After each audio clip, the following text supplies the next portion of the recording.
सम्मानित साथियों, नमो बुद्धाय, जय भीम। हमेशा की भांति एक बार पुनः हम लेकर आ गए हैं डॉक्टर अंबेडकर संदेश का मतलब होता है बाबा साहब के भाषण या बाबा साहब के शानदार लेख का।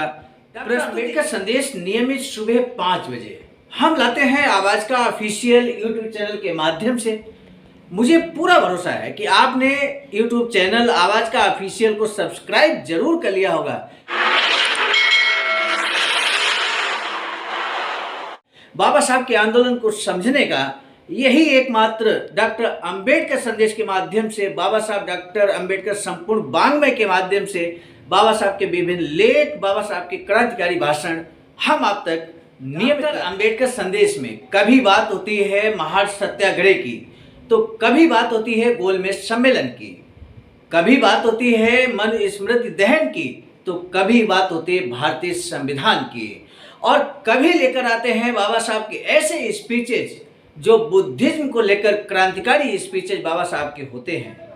तो इसलिए डॉक्टर अंबेडकर संदेश के साथ नियमित आप जुड़े रहेंगे, ऐसा मुझे पूरा विश्वास है। आज का डॉक्टर अंबेडकर संदेश बहुत ही खास होने वाला है। आज के डॉक्टर अंबेडकर संदेश में मिलेगा एक बड़ा संदेश, और ऐसा संदेश जो समाज के जन जागरण के लिए बेहद उपयोगी होगा।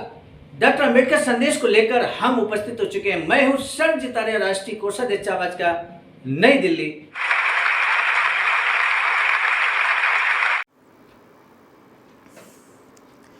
हम में से अक्सर लोग इस बात को कहते हैं कि शिक्षा प्राप्त कर लेने से योग्यता हासिल हो जाती है। क्या ये बात सत्य है? और सत्य किस आधार पर कहेंगे? ये बात सत्य है या असत्य है, इसका आधार क्या होगा? शिक्षा प्राप्त कर लेने से क्या व्यक्ति योग्यता हासिल कर लेता है? आज का डॉक्टर अंबेडकर संदेश इसी विषय को लेकर होने वाला है क्रांतिकारी, और ये सत्य है या असत्य, इसका आधार जानेंगे बाबा साहब के विचारों से। इसको जानने के लिए वीडियो को अंत तक जरूर देखिएगा। इसी निवेदन के साथ शुरू करते हैं आज का डॉक्टर अंबेडकर संदेश, जो कि प्रसारित किया जा रहा है स्थान Buddha Bodhisattva Ambedkar international centre BBIC Sarnath Varanasi राज्य उत्तर प्रदेश देश भारत से। विषय सिर्फ शिक्षा पाने से योग्यता हासिल नहीं होती, ऐसा बाबा साहब कहते हैं। क्यों नहीं होती, आइए देखते हैं। बाबा साहब डॉक्टर अंबेडकर संपूर्ण वाङ्मय खंड 38 पेज नंबर 173 से 177 तक का बाबा साहब का स्पीच लेकर हम उपस्थित हो चुके हैं। धारवाड़ जिले के बहिष्कृतों की पहली परिषद डॉक्टर बाबा साहब अंबेडकर की अध्यक्षता में धारवाड़ में दिनांक 28 दिसंबर 1929 के दिन शाम को किले के अब तक बुलंद खड़ी सीमा के पास वाले विशाल मैदान में बड़े उत्साह के साथ हो रही थी। किसने किसने पार्टिसिपेट किया इस कार्यक्रम में, वो सभी नाम और संख्या हम प्रदर्शित कर रहे हैं स्क्रीन पर। हम सीधे ले चल रहे हैं बाबा साहब डॉक्टर भीमराव अंबेडकर का जो स्पीच है, उधर आगे बढ़ेंगे। लेकिन उससे पहले हम आपको बता दें, यहाँ पर रिवाज के अनुसार स्वागत के गीत गाने के बाद में स्वागताध्यक्ष बाई बी संबाड़ी जी का छोटा सा भाषण हुआ। उसके बाद यहाँ धारवाड़ के कर्नाटक कॉलेज के एक्सप्रेस छात्र मिस्टर एशियन माने ने मराठी में प्रस्ताव रखा कि सभा का अध्यक्ष स्थान डॉक्टर बाबा साहब भीमराव अंबेडकर स्वीकारें। उनके प्रस्ताव का सचिव मिस्टर सवानी ने कन्नड़ भाषा में समर्थन किया, और इसी के बीच में जोरदार तालियों के गड़गड़ाहट के बीच बाबा साहब अपने अध्यक्षता के स्थान पर अध्यक्ष के रूप में विराजमान हो जाते हैं। अध्यक्ष के भाषण से पहले सचिव ने परिषद के लिए अन्य स्थानों से आए संदेश पढ़कर सुनाए। सम्मानित साथियों, यहाँ पर बहुत सारे भाषण हुए, नाम सभी लिखे हुए हैं, और सीधे सीधे अब हम लेकर चल रहे हैं बाबा साहब का वह स्पीच जो मराठी में हुआ था। डॉक्टर अंबेडकर ने अपने भाषण में कहा कि मेरी की जा रही प्रशंसा के लिए मैं खुद योग्य हूँ अथवा नहीं, इसका फैसला अपने आप करना असंभव है। प्रशंसा करना है या नहीं करना है पूरी तरह श्रोताओं पर ही निर्भर है। मैं जब विलायत से लौटा अर्थात लंदन से लौटा, तब मानपत्र देने के लिए लोगों ने बहुत प्रयास किया, लेकिन किसी भी आग्रह के सामने घुटने टेके बिना मैंने मानपत्र लेने से इनकार कर दिया। जानकर बड़ा आश्चर्य होगा आपको विलायत से जब बाबा साहब पढ़कर लौटे थे भारत, तो भारत के लोग बाबा साहब का सम्मान करना चाहते थे मान पत्र देकर, लेकिन बाबा साहब ने उसको इनकार कर दिया। आखिर क्यों? जानना पड़ेगा हमें, अन्यथा हम इस बात को भी हल्के में लेंगे। बहुत सारे लोग इतना ही अगर हम बात कहेंगे या इतना ही वीडियो आप देखेंगे तो इस आधार पे सिर्फ आप इतना ही सोच विकसित कर पाएंगे कि बाबा साहब घमंडी टाइप के होंगे और उन्होंने मानपत्र लेने से इनकार कर दिया होगा।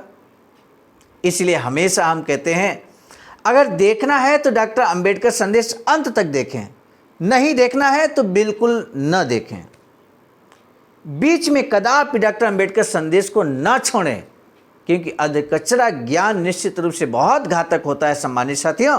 इसलिए आपसे निवेदन है, वीडियो को अंत तक जरूर देखिएगा। मेरे हिसाब से बाबा साहब कहते हैं इसका कारण बिल्कुल स्पष्ट है, केवल शिक्षा पाकर योग्यता आ जाती है, ऐसा मुझे नहीं लगता बाबा साहब कहते हैं।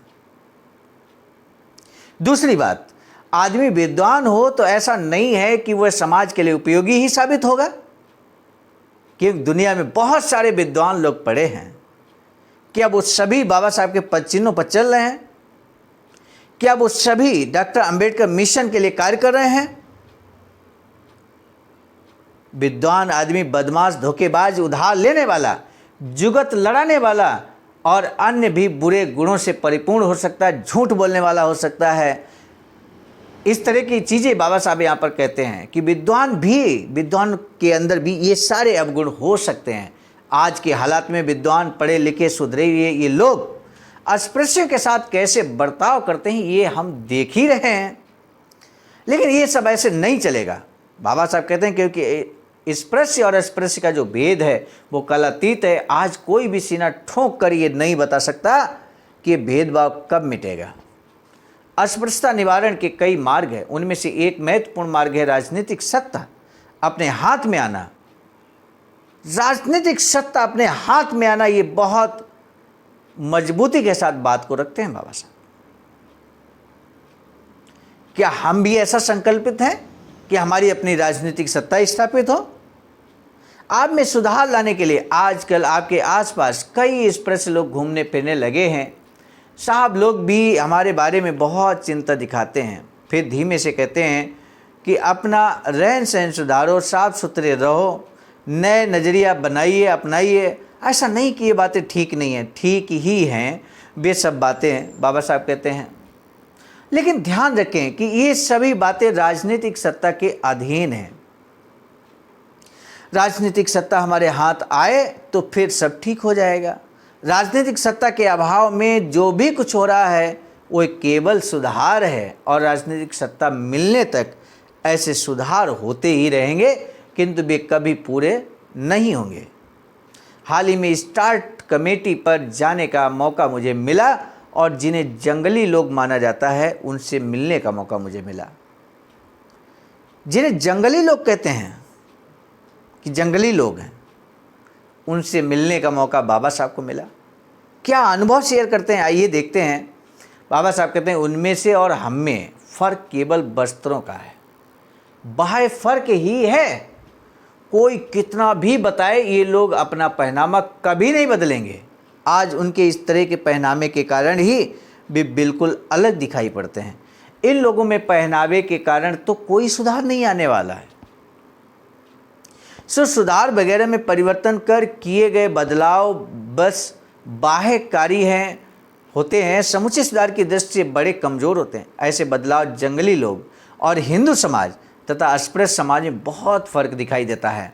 इन सभी के रीति रिवाज अलग अलग हैं। सरकार के पास अस्पृश्य सुधार के बारे में कानून बनाने की हिम्मत नहीं है। अन्य जातियों का गुस्सा, रोष, असंतोष अपने ऊपर लेना नहीं चाहती सरकार। बताइए, सरकार इतनी मजबूर हो जाती है कि वो अस्पृश्यों के आगे झुक जाती है, अस्पृश्यों के लिए आंदोलन नहीं करती, अस्पृश्यों के लिए कोई योजना नहीं बनाती। बाबा साहब यही बात कहते हैं।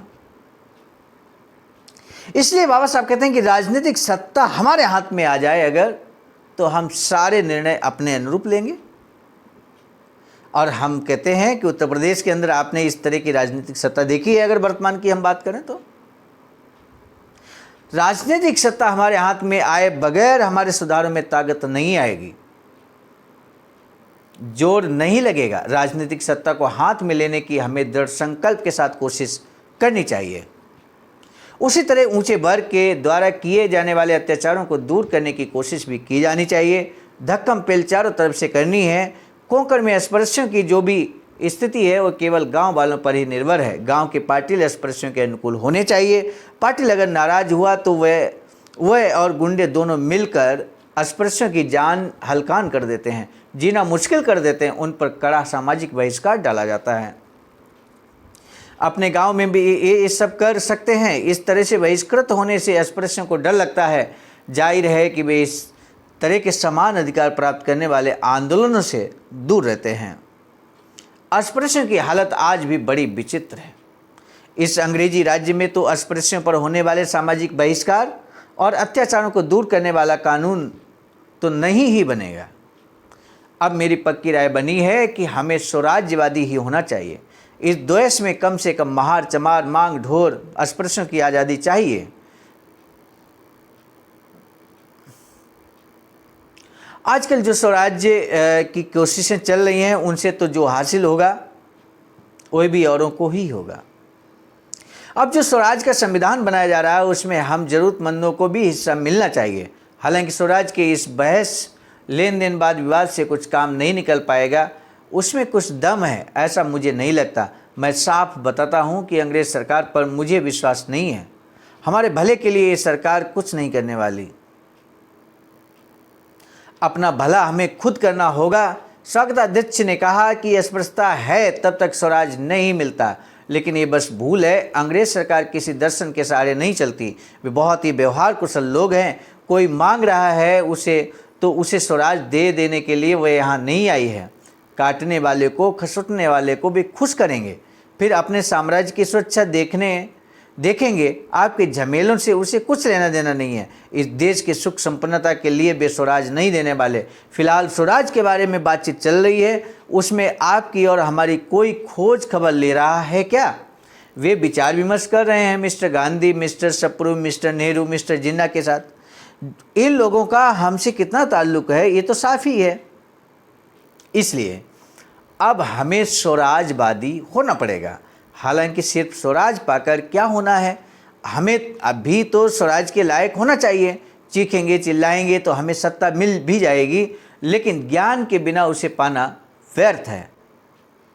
अस्पृश्यों की वो संख्या से कुछ नहीं होने वाला। स्वराज को भोगने के लिए योग्यता, काबिलियत भी होनी चाहिए। अन्य समाज से हमारी स्थिति अलग है। ऐसा जाति भेद अन्य समाज में भी है, लेकिन हमें एक विशेष नमूना उदाहरण स्वरूप करना गुणभेद भी है। जाति भेद और गुणभेद समानांतर हैं, आज भी बेपैरेलल हैं। अन्य किसी भी देश में इस तरह के हालात नहीं है। अनादिकाल से हमने आनुवंशिक गुणों को मानकर उसे स्वीकारा है।